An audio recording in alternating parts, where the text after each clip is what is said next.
Hello out there, and in front of you today is the Kizer Barbosa. And the Barbosa is part of the Vanguard series of Kizer knives. So here is our model number right here, V3487A1. And the Vanguard series is basically a line from Kizer that is not quite their highest end, but still has some very good materials with G10 handle scales and usually VG10 blade steel. And interestingly enough, with this Barbosa, it is a relatively new model, and I don't think there's a higher end version out there yet for it. And when I unboxed this knife, the first thing I thought of, the first knife that popped into my head that I could compare it to, was this one right here, the Kershaw Dividend. I thought the blade shapes were just very similar right off the bat, and you can see that when they're next to each other. And, you know, I thought this would be a really interesting comparison to do. And the more that I held these two knives at the same time and just got a feel for them next to each other, the more I realized it was just a really, really great dynamic comparison. So that's what we're going to do today. We're going to talk about these two knives and the different materials and the different ways that they're built, and talk about preferences, because you can really determine what things you prioritize over others when you have a really interesting comparison like this. All right, before we get into all that though, I do want to show you the packaging. I really am interested in packaging all the time. I'm not sure if I've ever really talked about this, but I store all my knives in their boxes. So the way a knife comes, you know, actually sort of matters to me. And so this is the packaging that you see on the Kizer Barbosa. I'm not sure if all of the Vanguard knives come in this kind of like cardboardy case with like plastic on the inside. Not really my favorite packaging. It is cool though that you have your specs on the back. And just in comparison, if you know, if you're new to Kizer, which I still actually am, this is the kind of packaging you get on the higher end kind of knives. All right, so you get that nice box and then a pouch inside too. So definitely they go above and beyond for their more high-end knives. But I don't know, the box for the Barbosa, not that bad, not that big a deal, but just wanted to show it to you. So now, let's just talk about the main similarities with these knives, and then we'll get into the differences. So certainly you can see that we do have a really similar blade shape, 3 inches long between the Dividend and the Barbosa. Both of these are hollow ground. Certainly you have the VG10 on the Barbosa and 420HC on the Dividend. But then also you have a flipper opening on both of these knives. So no thumb studs, have to open with a flipper. And, you know, similar size overall, even though there is a little bit more thickness on the Barbosa, but then the weight is just right on point again too. So shape, weight, very similar knives. 3.0, 3.01 ounces on the Barbosa and 2.9495 on the Dividend. So essentially these two knives weigh the same, they look pretty similar, and so you have a good base to work off of when you're doing a comparison. But then it changes. And again, this is where you can really start to develop a preference with what you care about in your knives and what you value. Because like I said, we have VG10 and 420HC. I think that I would definitely prefer the VG10. You know, that is definitely the steel that I would choose if I were picking between the two of these. And then as we work our way back, things just continue to get different. All right, just looking at the shape and the thickness, you can see these two knives next to each other. The Barbosa definitely has a thicker setup. They both have liners and scales, but the liners of the Dividend are a little bit thinner, and then the aluminum is thinner. And as we work our way back on the Barbosa, you can see we've got these G10 scales. They are pretty nice and grippy. It's a good medium traction. And we have an open frame construction. You see a little bit of milling in there to keep that weight right around that 3 ounce mark, which is nice. And then you also see a tip-up pocket clip, deep carry, so a nice clip there, and it is one position, or two position, I'm sorry. Tip up, tip down, but not left or right side, only right side carry. All right. The Dividend, on the other hand, is not open frame construction. You have this backspacer. A little bit thinner, so it will be harder to get in there and clean, but not that big of a deal.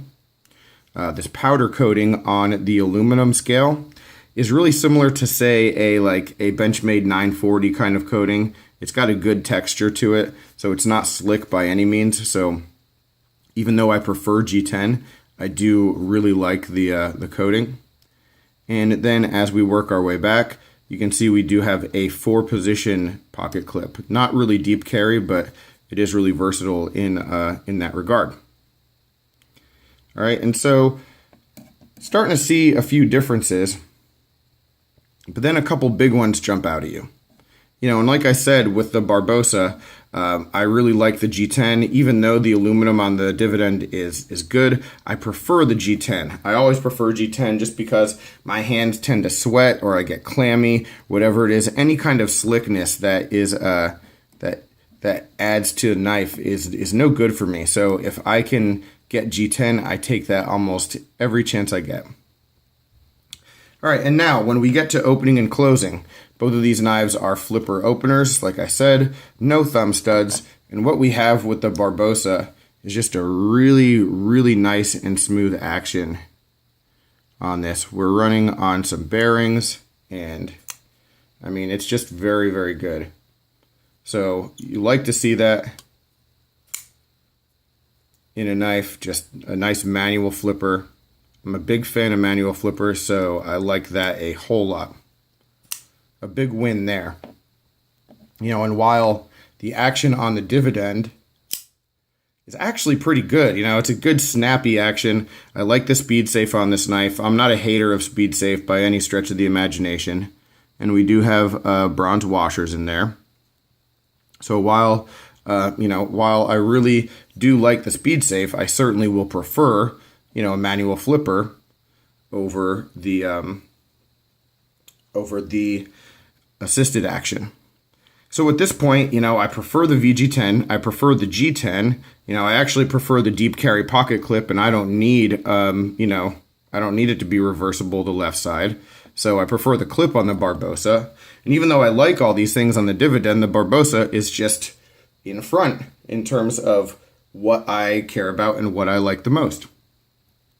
And then you get to one thing that really makes a world of difference, and that's ergonomics. And that's why at the beginning of the video, I talked about what your priorities are as someone who's carrying a knife. Because with this knife, the Barbosa, it's not bad in the hand, it's comfortable, but the handle shape is just not meant for anyone with large hands at all. And I say that as a person who doesn't have large hands. It's almost too small for me. So, focusing on the Barbosa first, we've got this jimping right here. And it's really good jimping, actually, on the G10 and on the liners. Really good and grippy. So you've got to think that this is meant for your thumb, right?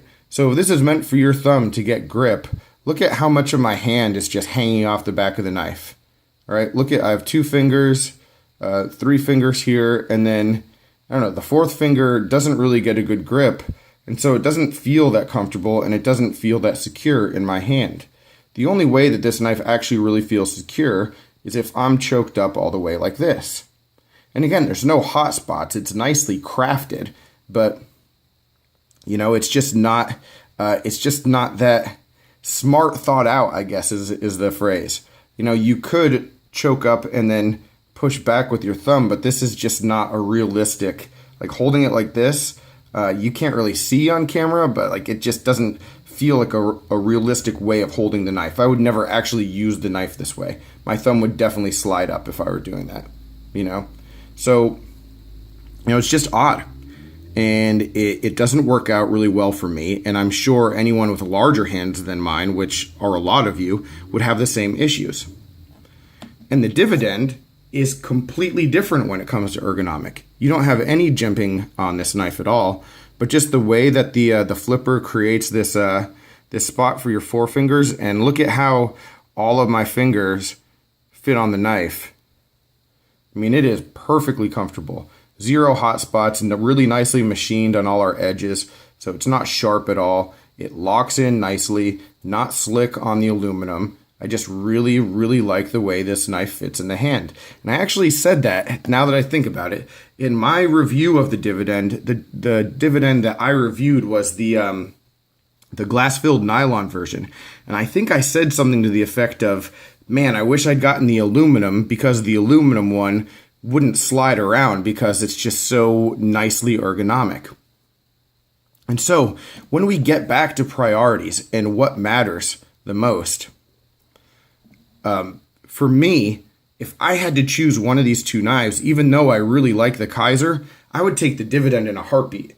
Every aspect of the materials, though, I prefer the Kizer. Every single aspect. The action, the steel, the handle material, all of that stuff, I prefer the Kizer. But the knife that I would choose in a heartbeat is the Dividend. And I just thought that was so interesting when I really thought about these knives next to each other, that I wanted to make a video about it and talk about it. And then certainly the last thing that you always have to keep in mind is the price point.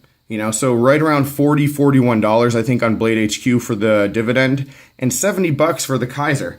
And for $70, guys, this is a really well-built knife, and I'm in no means knocking it, But what I realized is just how crazy my preference for ergonomics is over almost everything else. Give me a more budget steel, give me a more budget way of opening the knife, give me just more budget construction in general. But if the knife is comfortable in my hand, I'm going to have a winner. And that's what I really realized today. And yeah, again, just thought it was interesting. I would love to hear what you guys think about this. What you guys think about topics like this, or what are the things that really matter to you the most? Is it price point? Is it steel? Because I know there are some people who would just really, really not like a knife based on the steel, and that's perfectly fine. Everybody has their preferences. Some people would look at these two knives and say, well, this one's USA made, conversation over, So what are the conversation over topics for you? For me, this one just fits way better in my hands. Conversation over. I'm going with the Dividend. And I realize that about myself today. And that is a pretty cool thing. So anyway, guys, like I said, let me know down below what you think. And I would be really happy to hear all that and start that discussion with you. Any other questions, comments, complaints, suggestions, you know where to reach me. And I will talk with you soon. Thanks for watching and take care.